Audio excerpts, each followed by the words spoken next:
Most men are suffering silently and no one is talking about it. Growing up, a lot of men were taught to manner, to be strong, and not necessarily show their emotions outward. But this left a lot of men broken and dying on the inside.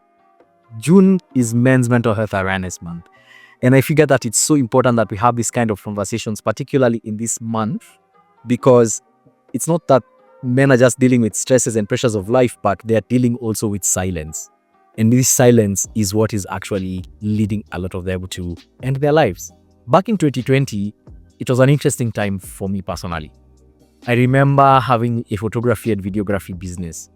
And this business, how I ended up starting this business is because I was a student at the time in uni and I couldn't afford school fees. And so I needed to do something to occupy myself. And so I went out to YouTube University, checked out what I could learn, and what I fell in love with at the time was photography. So I fell in love with the skill of taking pictures and also videography. And over time, so this must have been maybe 2016, 17 there. I had joined uni in 2014 and then things didn't go well. And so I had to just figure stuff out. So as I'm running this business for a couple of years, then I was finding some success in it. Like I was making some money. I was able to sustain myself. I was even able to make the step forward and move out of my parents' place. And it was an amazing time. Then 2020 arrives, COVID happens, and the world comes to a total standstill. During this time, obviously as a photographer and videographer, there are no events to cover. There are no businesses that were really spending money in terms of content at the time. So what happened to my business? It went completely down. And I remember being in a place where I was so stressed and frustrated. And I felt like I had gotten to the end of myself. It really felt like even this one thing that I felt like was finally working or finally going for me, even that had come to a grinding halt. And now I was in this place where I didn't know what to do. And it was tough. It was really hard. I remember not being able to pay my rent, not being able to buy food, and I ended up moving back to my mom's place. And even as I was moving back, I couldn't bring myself to even share or express what I was feeling or going through at the time. And I do have brothers, I do have 2 siblings and 2 parents, and I could have if I just wanted to speak to someone. I had people around me that I could speak to. I was even dating at the time. I wasn't married to my wife yet, but we were dating. But even with her, I couldn't get myself to open up. One, because at the time, my girlfriend, who's now my wife, Sharon, had just quit her job. And you can imagine quitting your job at the beginning of the pandemic. It takes some guts. So I couldn't bring myself to even speak to her about what I was going through, because I was like, you've just quit your job. You're on fire to start being an entrepreneur. I don't want to kind of make you feel like you made a wrong decision by complaining about how stuff is hard for me because of what's happening in the world right now, while you are on that high of, I just quit my job, I'm about to become an entrepreneur, So even to her, I wasn't able to open up. And where this left me was this rut of feeling like my life is over. And I was in a place where I was feeling like, you know what, it might actually be easier to end it.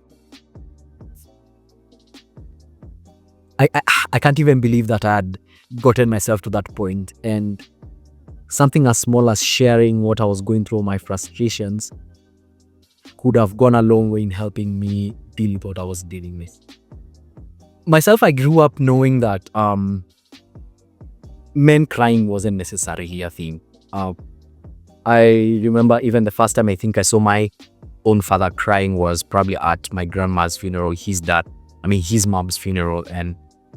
And so I guess expressing and letting out emotion in that way wasn't necessarily stuff that was normalized in my mind. And so at the time when I was going through that hard spot, I just moved back home and we all were like, and then also because it was COVID time, everyone felt like they were going through a rough time. So I personally felt like then my case it's not different from yours or that other person's. I was just like, we are all in the motion, so let me just continue. And this got me to that place where I was saying, yeah, I felt like it would have been easier or smoother to just end my life and that be the story of my life. And then a bit of a miracle happened. So towards the end of 2020, now this had happened. I think the country had been shut down in March. I moved back home maybe like 3 months later, June, July there. So in those 3 months where I'm at home with my parents and stuff, life was still hard and stuff, but at least I felt like, yeah, because everyone else is going through it, then I don't have a special case or whatever. Then comes December, and I'd been sending some job applications because now I knew for a fact that my business will never come back again. So I applied for some jobs and I happened to get a job. The job that I work forced me to kind of plug into a church community. So when I joined this church community, I felt like people wouldn't necessarily understand what I was going through mentally. At the time, I hadn't been to church for a while, so my notion of church people was kind of messed up. Like what I was thinking about church people was, one, they don't understand. They just tell you probably to pray about it and everything, or telling you that my faith isn't as strong as theirs, and that's why perhaps I am struggling mentally. And so I didn't find it being a safe space at the time. So I did not share my struggles and I just continued the motions of life, right? But at least I felt like at the time, the worst part of my struggles had gone. I had overcome like the worst part of my struggles. But then I was fortunate enough that was able to happen for me. But that's not the story for so many men out there. And the purpose of me doing this video today is I just wanted to break down some lies or some false beliefs that us guys as men, we've chosen to kind of believe. And it makes us then not equip ourselves or enables us.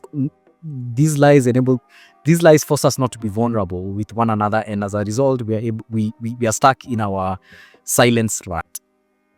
The first thing that I would love to share with you guys is that vulnerability is not a sign of weakness. It isn't.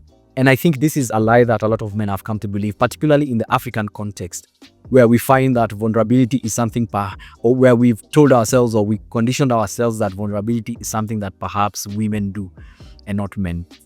And I would love to counter that statement by saying that something that really encourages me and enables me to be even more vulnerable is I look at someone like Jesus, for example. This is the savior of the world. This is fully divine, fully man, here on earth, experiencing earth like you and I are experiencing earth right now. And in his moment of suffering and his difficult moment while he was still here, particularly I'm drawn to this story when he was at the Garden of Gethsemane. This is just before he was arrested and goes on to be crucified. Like when Jesus is there praying, he is going through a very tough, I guess, mental battle, because he's fully aware of what is coming next in terms of his arrest, his crucifixion, all the suffering and physical pain that he will have to endure. But at the same time, he's there fully aware that this is God's will and this is what is to happen for salvation to occur. And in that moment, when he's in that tension of realizing these two truths that he is in the middle of, he's very vulnerable and honest with God. And he says, take this cup away. He understood what he was saying by asking God to take this cup away. Understand that this is a very vulnerable moment. He understands that this is a very painful moment. And he's able to express what he was feeling and experiencing at that particular moment. And when I think about it like that, when I think about Jesus himself being able to be vulnerable with God in his time of struggle, then it just makes me ask myself, what about me? I'm a human being. I am not about to go through something as gruesome as Jesus went through, both physically, emotionally, and mentally.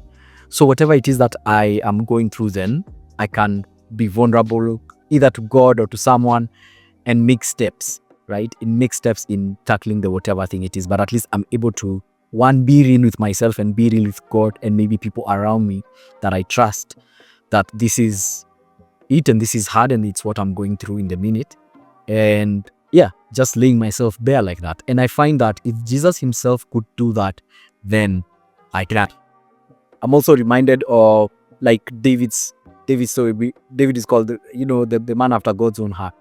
And even him, in his time of torment in several Psalms, you see him crying out and expressing himself and being vulnerable. And I think these are two examples that I think us men should really draw into and deeply see the simplicity of these acts of vulnerability from these people who are looked at by people globally as these symbols of, I guess, as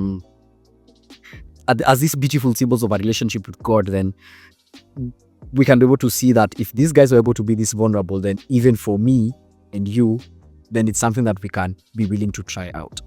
And I want also to say that vulnerability is not easy. It is hard, especially if you have really formed thoughts about what being vulnerable means for a man or for just society in general. I get that it's hard, but the best thing to do is to try be vulnerable with small things before you get into the bigger ones. And then also this is for now the person who's being told this thing. When I've come to be vulnerable to you, sometimes I think one of the things that stops men from being vulnerable is we find that other people come and offer solutions or like and that can happen whether you're talking to male or females. Like I think it's just normal, but particularly with men, when you be vulnerable to other men, we typically are wired to offer solutions, and that's what we may offer back. But then I want to extend I want you, the person who's listening to the person being vulnerable, to extend some grace or some curiosity. Don't be so quick to offer solutions, because I promise you, perhaps that person has already thought about those solutions potentially in their mind. Instead, just offer support, be there, listen, and that's okay. That's okay. So those are the two tips that I wanted to give today. Like, just try be vulnerable, start with small things and then build up to the big ones. And you who's been told these things, just extend grace. Don't be in a hurry to offer solutions. Just listen, and perhaps having such conversations will break down these molds that we have formed in our minds and in our hearts. So draw from those two examples, the example of Jesus being very vulnerable and the example of David being very vulnerable as well in the Psalms, and try and see yourself kind of like these people saw themselves, that they saw that they could be honest with God and perhaps even to other people. If you resonate with anything that I've said in this video, please be sure to comment down below. Tell me stuff that you feel you struggle to be vulnerable in. If there are any ladies watching this video as well, tell us what you think us guys can do better in terms of being vulnerable, in terms of sharing our heart, so that we are not sitting on stuff until it blows up. So yeah, just share your comments down below and let's grow together. I would love for this month to be a month where such conversations become the norm, and it's not like we don't have to have another conversation about men being vulnerable, but instead we are maybe even speaking about different ways you can be vulnerable and such. So please comment down below anything you found interesting in this video. Don't forget to subscribe, like, and share. And yeah, let's make a difference this June, this Men's Mental Health Month, and make sure that we have a healthier society and more smiling men out here, man. I think if we heal a lot of men, we will heal a lot of parts of society. And yeah, that's it. Also, I feel like I didn't tell you my name. My name is Christian Kimaru. This is my channel and my platform, and I'm trying to build a space where people can grow intimacy with God as well as work on their mental health. So, peace.